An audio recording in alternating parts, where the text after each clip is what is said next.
ఏ కోతి, ఈ పౌడర్ డబ్బా పోయిన వారమే కదా కొనుక్కొచ్చాను, అంతలోనే అయిపోయిందా?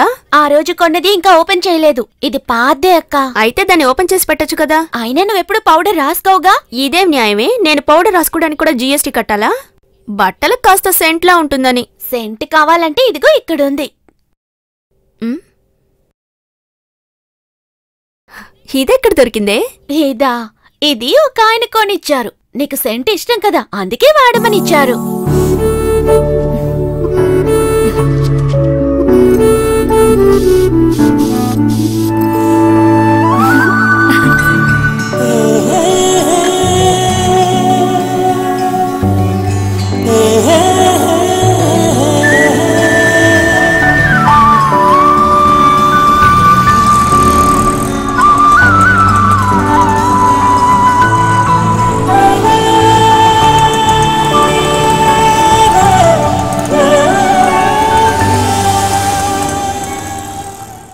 ఇక్కడికెందుకు తీసుకొచ్చావు?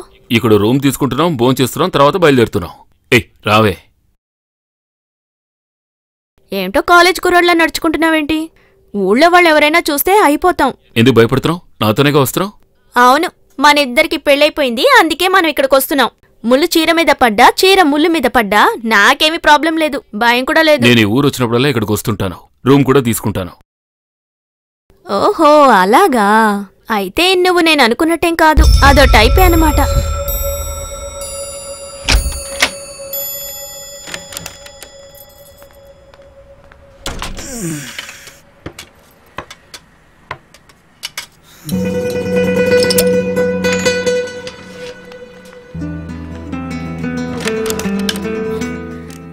ఇలా చూడు, అసలు నీ మనసులో ఏమనుకుంటున్నావు? పౌర్ణమి అమావాస్య రోజులనే తాగుతానన్నావు, ఇప్పుడేమో ఉదయాన్నే మొదలు పెట్టేశావు. ఈరోజు అమావాస్యే, గుడ్ అమావాస్య. ఎటో వెళ్ళిపోయింది మనసు. ఏయ్, నువ్వేం చేస్తున్నావు? Foul foul. ఏం ఫౌల్ కాదు, ఊళ్ళో ఉన్నప్పుడు నేను సరిగ్గా చూడడం కూడా కుదరదు. గొర్రెలు, కోళ్ళు, టీ కొట్టు.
చాలు చాలు, ఎలాంటి తప్పు చేయకూడదు, ఊళ్ళో తలెత్తుకు తిరగడం కుదరదు.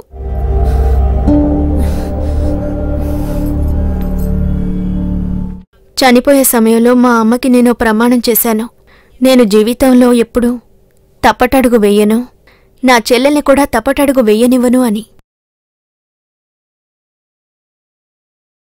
నేనొస్తాను, నువ్వెక్కడికి రమ్మన్నా అక్కడికొస్తాను. అందుకని నువ్వు నన్ను పెళ్లి చేసుకోవాలనే అవసరమేం లేదు. నేనెప్పటికీ నీకే సొంతం. ఇంతకాలం వెయిట్ చేసావుగా, ఇంకా కొంతకాలమే. ఎలాగూ వచ్చావుగా, ఫుల్లుగా తాగేసి నిద్రపో.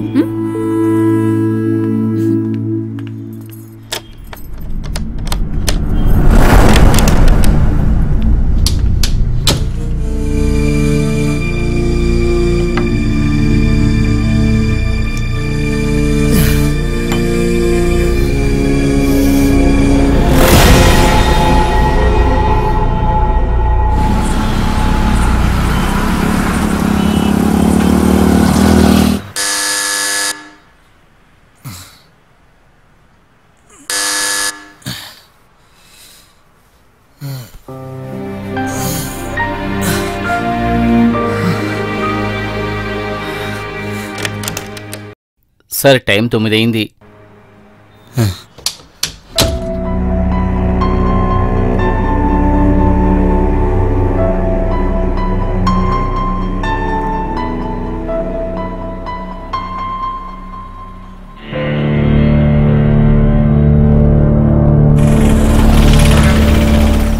ఒక బోట్ ఉంటుందా? ఎక్కడికి వెళ్ళాలి సార్? అంతర్వేది. అయ్యో, లాస్ట్ బోట్ వెళ్ళిపోయిందే. మళ్ళీ పొద్దునే. ప్రైవేట్ బోట్ ఏమైనా ఉంటుందా? అక్కడికి వెళ్ళి అడగండి.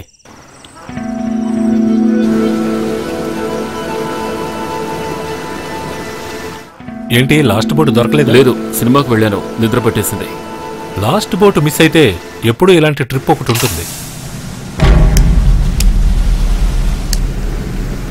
వద్దు వద్దు, పక్కకు వెళ్ళదు. అందరూ మందు కొట్టేస్తుంటారు. అదొక బార్ సార్, అందరూ మందు కొడుతూ ఉంటారు. పర్వాలేదు, దగ్గరకు వెళ్ళండి. నాకు తెలిసిన వాడు ఒకడుండే అవకాశం ఉంది. సరే సార్.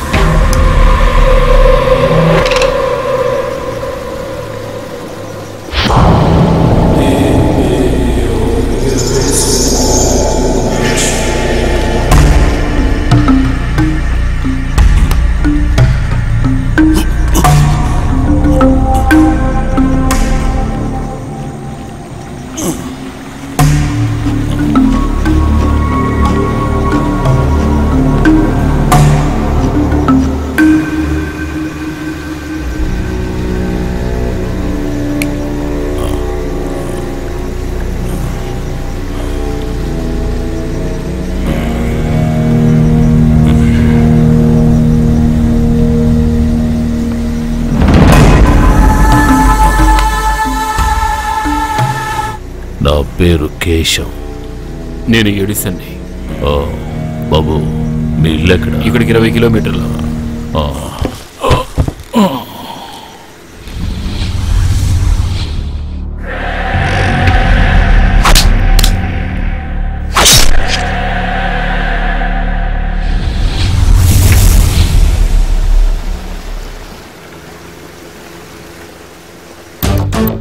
ఇంకే ప్రాబ్లం అని చెప్పాను కదా సార్. లేదు, ఈయన నాకు బాగా కావలసిన వారే. నేను ఇతని కోసమే ఈ ఊరు వరకు వచ్చాను. కేవలం ఇతని కోసమే నేను ఎంతో కాలంగా ఎదురు చూస్తున్నాను.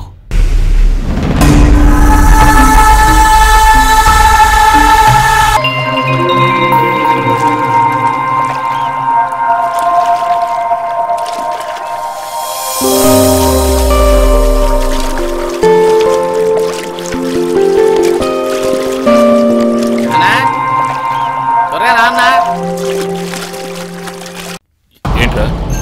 స్వప్నం చెప్పింది వాళ్ళ నాన్న జైలు నుంచి రిలీజ్ అయ్యాడంట. రాత్రే వచ్చాడంట. అయితే ఏంటి? నువ్వు కొంచెం జాగ్రత్తగా ఉంటే చాలా మంచిదంట. ఆయన అంత పెద్ద మొనగాడా? అవును, ఆయనతో పాటు పనిచేసే పోలీస్ ఆఫీసర్ని చంపినందుకే జైల్లో ఉన్నాడు. అది 6 ఏళ్ళు. సరే, నువ్వు వెళ్ళు.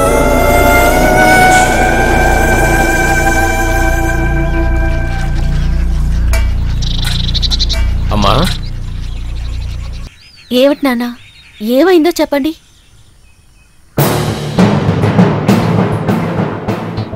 నువ్వు మీ ఆయన్ని తీసుకుని రాజమండ్రి వెళ్ళు, ఇక్కడ ఉండొద్దు.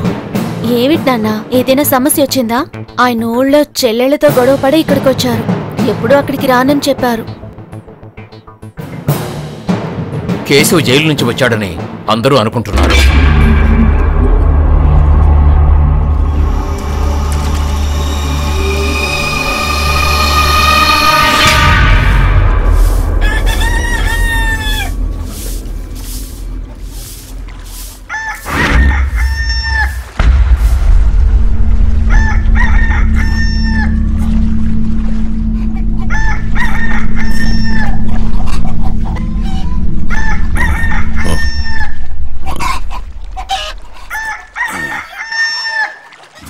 అయ్యయ్యో,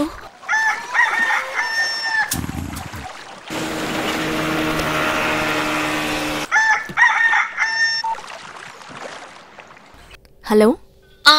ఏంటి, లేచాడా? లేదు. ఈరోజు నీకు స్కూల్ లేదా? లేదక్కా. నువ్వు వెళ్ళి ఆయన లేపాలని చూడకు. అలాగే అక్క.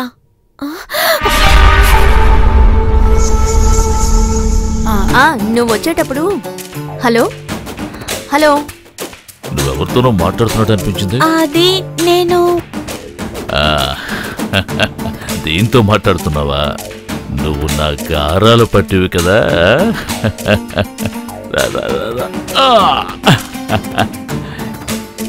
ఎలా ఉన్నావురా బంగారు తల్లి?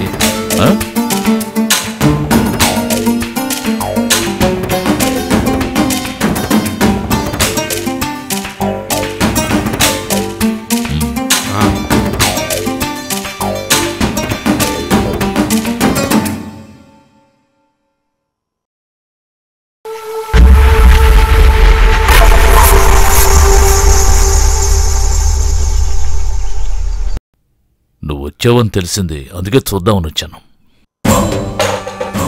నీకెంతమంది పిల్లలు? అడుగుతుంటే సమాధానం చెప్పవే.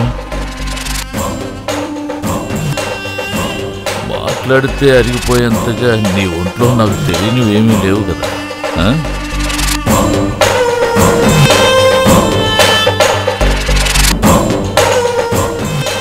పెళ్ళైన తర్వాత నువ్వు ఇంకా అందంగా తయారయ్యావు. చూడు కేశవ్, దయచేసి నా జీవితం పాడు చేయకు. నీ జీవితం నాశనం చేస్తే నేనేం కావాలి?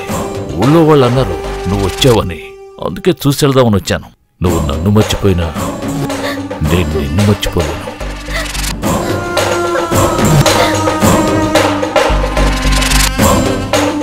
వెళ్ళొస్తాను.